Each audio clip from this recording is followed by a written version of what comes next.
Na práctica 4 propoños que inserades unha imaxe. Entón, para inserir unha imaxe, vamos á opción de engadir unha actividade ou un recurso e volvemos a inserir unha etiqueta.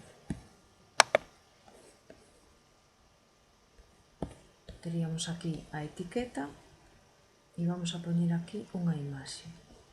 Para poñer unha imaxe clicamos dentro e vamos aquí á opción imaxe.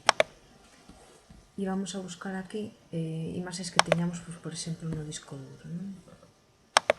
Entón buscamos unha imaxe que teñamos no disco duro.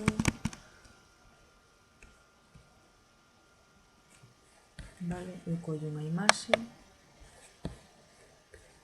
e envío este ficheiro.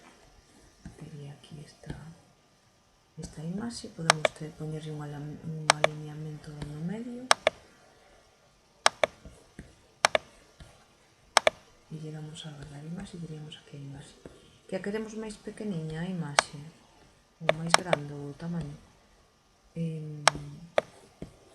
podemos facer aquí, clicamos aquí e aquí en HTML podemos modificar aquí anchura e altura.